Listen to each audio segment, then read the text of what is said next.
April மாத ராசி பலன்கள். இந்த ஏப்ரல் மாதத்தை பொறுத்தவரையில் 6 கிரக சேர்க்கை 5 கிரக சேர்க்கை அப்படின்னு ஒரு மிகப்பெரிய அதிசயம் நிகழ்கிறது.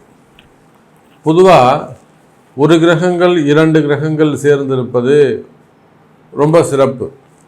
ஒரு உதாரணத்துக்கு ஏப்ரல் மாதம் 14ஆம் தேதியிலேருந்து சூரியன் மேஷத்தில் இருக்க போகிறார். சித்ரா பிறந்த உடனே சூரியன் மேஷத்தில் இருக்கார். தனிச்சிருந்தாலுமே கூட அந்த சூரியன் உச்சம் பெற்றவராக விளங்குவார். அதே போல் சந்திரன் ரிஷபத்தில் இருக்கும்போது உச்சம் பெற்றவராக விளங்குவார். இன்னும் சொல்லப்போனால் இந்த மாதிரி ஒரு கிரகம் ஒரு ராசியில் இருக்குமே கூட ஒரு தனித்துவம் உண்டு, அதுக்கு ஒரு சிறப்பு உண்டு, அதுக்கு சிறப்பு பலன்கள் உண்டு. ஆனால் இந்த ஏப்ரல் மாதம் முழுவதும் 5 கிரக சேர்க்கை 4 கிரக சேர்க்கை இதெல்லாம் ஏப்ரல் மாதத்தில் நிகழுது. இது ஒரு பெரிய விசேஷம் என்னன்னு கேட்டிங்கனாக்கா, குருவுடைய வீடாக இருக்கக்கூடிய மீன ராசியில் இந்த கிரக சேர்க்கை நிகழ்கிறது. ஏப்ரல் மாதம் முழுவதும் கடைசி 30ஆம் நாள் வரையிலுமே கூட புதன், சுக்கிரன், ராகு, சனி இந்த 4 கிரகமும் ஒன்றா இருக்குது. 25 தேதி வரலுமே கூட சந்திரன் சேர்ந்திருக்கிறார்.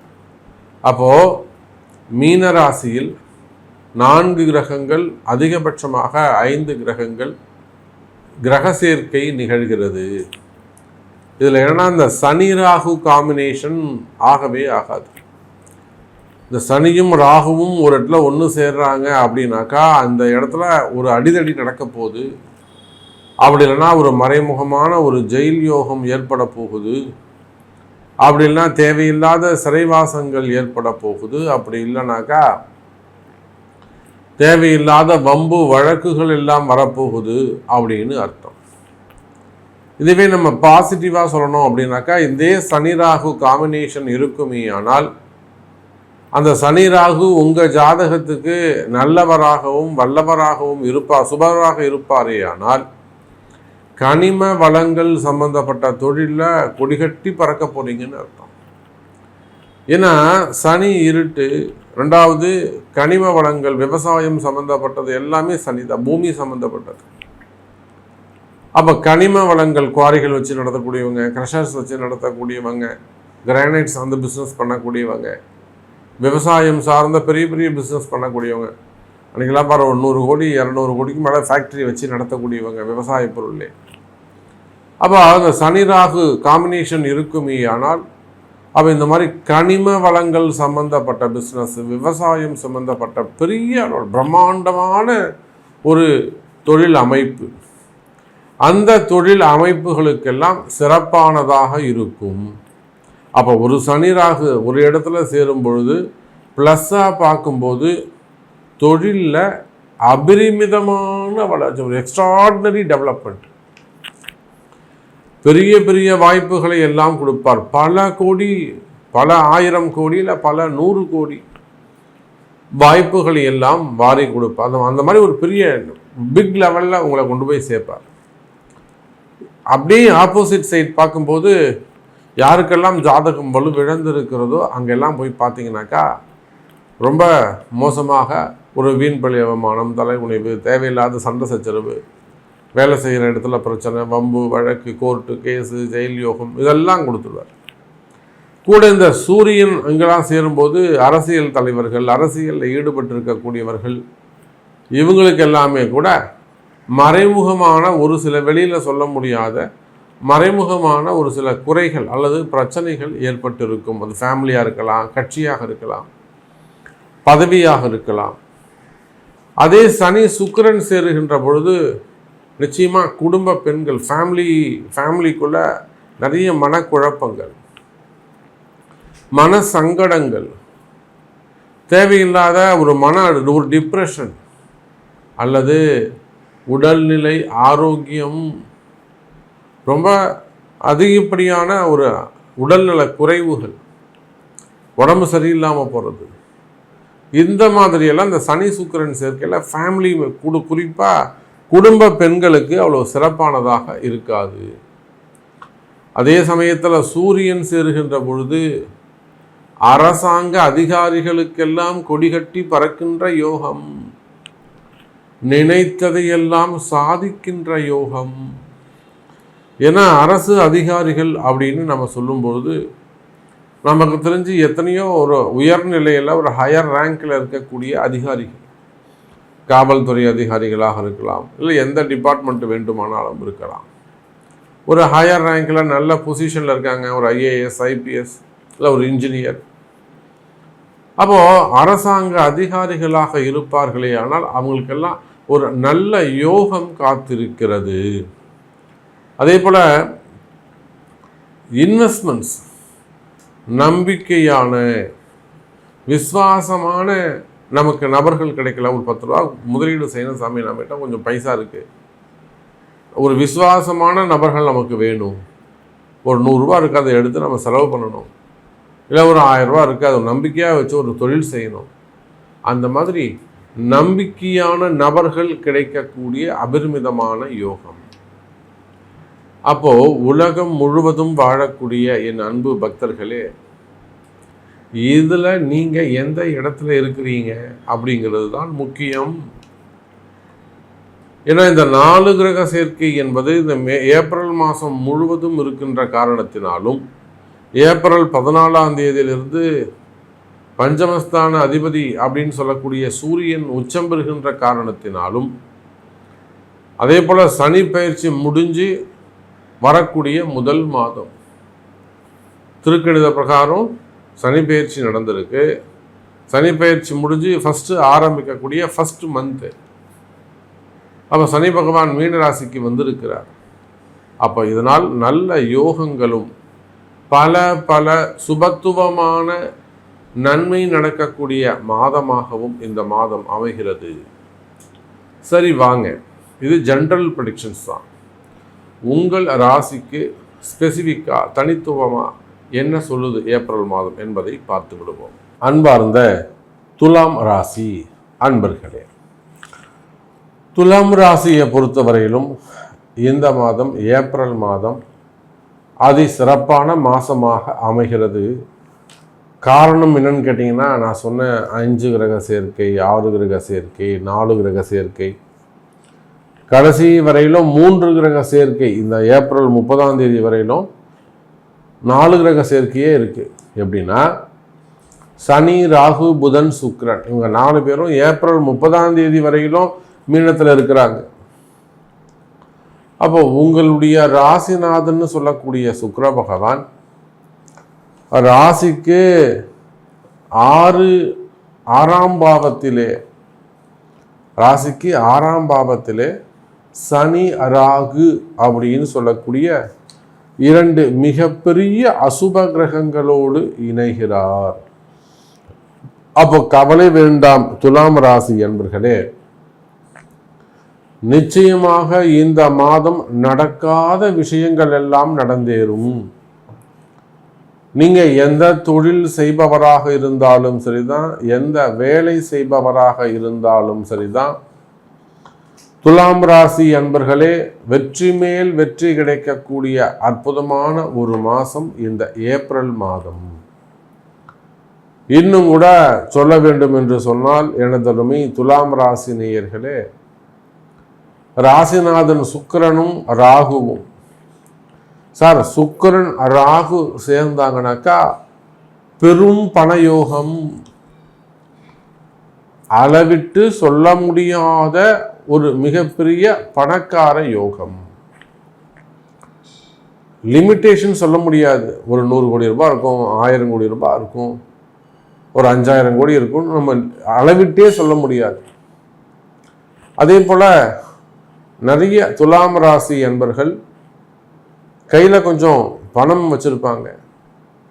ஒரு 50 ரூபா, ஒரு 100 ரூபா, ஏதாவது ஒரு திரைமறைவாக ஒருத்தர்கிட்ட நம்பிக்கையாக நமக்கு கிடைக்கணும் சாமி, அவங்க மூலிமா இன்வெஸ்ட் பண்ணலாம், இவங்ககிட்ட கொடுக்கலாமா பாருங்கள், இவங்கள்ட்ட கொடுக்கலாமா பாருங்கள், இந்த மாதிரியான நிறைய முதலீடு சம்பந்தப்பட்ட கேள்விகள் நிறைய அவங்களிடத்துல இருக்கும்.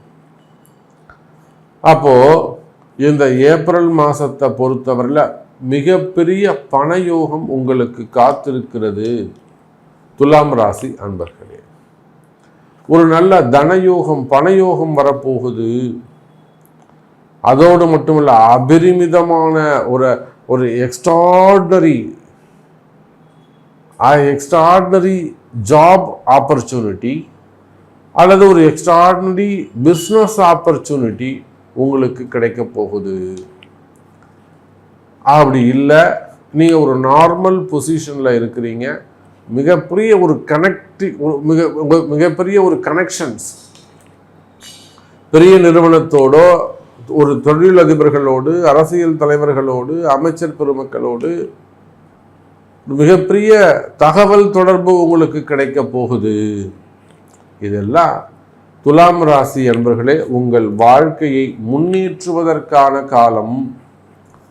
முற்றிலுமாக உங்கள் வாழ்க்கையை அப்படியே முன்னேற்றத்திற்கு கொண்டு போகக்கூடிய ஒரு நல்ல கால நேரமாக இந்த ஏப்ரல் மாதம் அமைகிறது துலாம் ராசி நேயர்களே.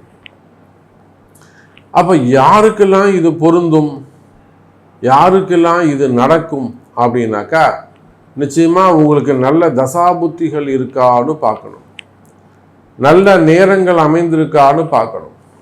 அப்படி நல்ல தசாபுத்திகள் நல்ல ஜாதக கிரக அமைப்புகள் இருக்குமே ஆனால் உங்கள் அனைவருக்கும் இது பொருந்தும் துலாம் ராசி அன்பர்களே. அதே போலத்தான் தொழில் அமைப்புகள், குறிப்பாக டாக்டர்ஸ். இப்போ நம்ம நிறைய பார்க்குறோம், டாக்டர்ஸ்க்கெல்லாம் ஒரு சில பிரச்சனைகள், அதாவது வெளியில் சொல்ல முடியாத ஒரு சில ரகசியங்கள் அப்படி கூட வச்சுக்கலாம். ஏன்னா நம்ம இன்னொருத்தரை பற்றி பேசுறது கிடையாது. அப்போ ரகசியமான ஒரு சில பிரச்சனைகளாக இருக்கலாம், பணம் பிரச்சனைகளாக இருக்கலாம், பணம் சம்பந்தப்பட்ட பிரச்சனைகளாக இருக்கலாம், அல்லது பிஸ்னஸில் அவங்க நம்பிக்கையாக இருந்தவங்க ஏமாற்றி இருக்கலாம், இல்லை வம்பு வழக்கில் அக்ரிமெண்ட் ப்ராப்ளமாக இருக்கலாம். ஸோ டாக்டர்ஸு, ஹாஸ்பிட்டலில் வேலை செய்யக்கூடியவர்கள், அதே போல் இடம் சம்பந்தப்பட்ட பிரச்சனை, தொழில் சம்பந்தப்பட்ட பிரச்சனை, இடதோஷங்கள், ஆடிட்டர்ஸு, அட்வொகேட்ஸு, இன்னும் சொல்லப்போனால் share market, stock market, gold business பண்ணக்கூடியவங்க, டெக்ஸ்டைல் பிஸ்னஸ் பண்ணக்கூடியவங்க, பெரிய பெரிய மில்லுங்க வச்சு நடத்தக்கூடியவர்கள், கோழி பண்ணைகள், அதே போல் விவசாய பெருமக்கள், பெரிய பெரிய தோப்புகள்லாம் வச்சு பண்ணையார்களாக இருப்பாங்க, பெரிய பெரிய தன்னந்தோப்பெல்லாம் வச்சு நடத்தக்கூடியவங்க, காடுகள் விவசாயம் செய்யக்கூடியவர்கள், எக்ஸ்போர்ட் இம்போர்ட் பிஸ்னஸ் பண்ணக்கூடியவங்க, விவசாய பொருட்கள் சார்ந்து பெரிய பெரிய தொழில் செய்யக்கூடியவங்க, கோயம்புத்தூர் சைடு, பாலக்காடு சைடு பெரிய பெரிய ஃபேக்ட்ரிஸ் இருக்குவாங்களாம். ஸோ அந்த மாதிரி பெரிய பெரிய விவசாயம் சார்ந்த ரொம்ப ஒரு 50 கோடி 100 கோடி போல இன்வெஸ்ட் பண்ணி பிஸ்னஸ் பண்ணக்கூடியவங்க, அதே போல தான் எக்ஸ்போர்ட் இம்போர்ட் பண்ணக்கூடியவங்க, கார்மெண்ட்ஸ் கம்பெனிஸு, அதே போல் சினிமா துறையை சார்ந்தவர்கள், சினிமா துறையில் உயர்ந்த ஸ்தானத்தில் இருக்கக்கூடியவங்க, அரசியலில் ஈடுபட்டு இருக்கக்கூடியவர்கள், ஆன்மீக பெரியோர்கள், மீடியா துறையில் இருக்கக்கூடியவங்க, இப்படி யாராக இருந்தாலும் எனதருமை துலாம் ராசி அன்பர்களே, தொழில் அமைப்புகள் எல்லாம் சிறப்பானதாக இருக்கும், பிஸ்னஸ் சிறப்பானதாக இருக்கும், தொழிலில் நல்ல முன்னேற்றங்கள் இருக்கும், குறிப்பாக டிரான்சாக்ஷன் நல்ல முறையில் இருக்கும், வரவு செலவுகள் அதிகரிக்கும், ஃபண்டு டிமாண்ட் என்று சொல்லக்கூடிய பண பிரச்சனைகள் இருக்குமே ஆனால் அந்த பண பிரச்சனைகள் விலகும் எனதருமை துலாம் ராசி அன்பர்களே.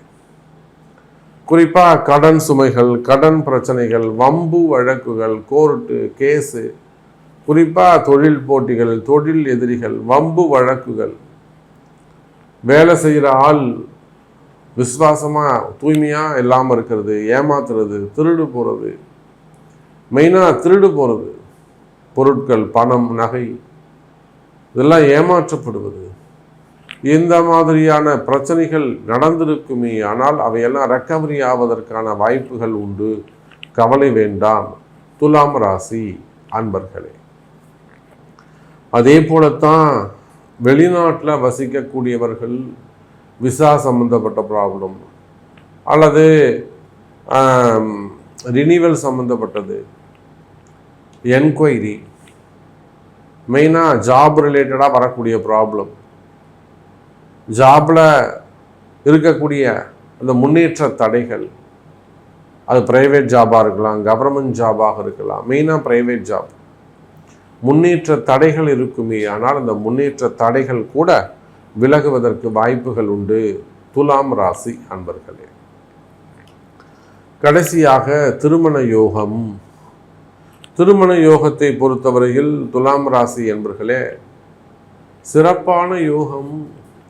நாமளாம் அன்னைக்கு பார்க்குறோம், 35 வயசு ஆகுது, 38 வயசு ஆகுது, முதல் திருமணம் நடந்து ஒரு குழந்தை பாப்பா, 2வது திருமணத்துக்காக காத்திருக்கிறாங்க, பெங்களூரில் இருக்கிறாங்க. அப்போ நம்ம சொல்கிறோம், இல்லைம்மா நீங்கள் வேறு குலத்தில் தான் போய் சேரணும், நகரத்தில் வசிக்க முடியாது, இந்த இடத்துல இது மாதிரி ஏழ்மையான நிலைமையில் ஒரு பையன் இருக்காமா, உங்களுக்கு வாழ்க்கை நிம்மதியாக இருக்கும் அப்படின்னு அவங்க ஜாதகத்தை பார்த்து எடுத்து சொல்கிறோம்.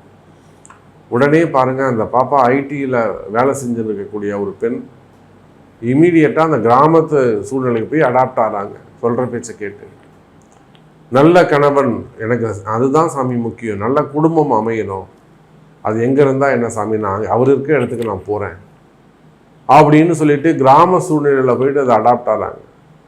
கிராமத்துலேருந்து டவுனுக்கு வர்றது வேறு, டவுன் வாழ்க்கையை வாழ்ந்துட்டு ஐடி ஃபீல்டில் இருந்துட்டு ஒரு விவசாய குடும்பத்தில் போயிட்டு அடாப்ட் ஆகிறதுங்கிறது ஒரு பெரிய விஷயம்.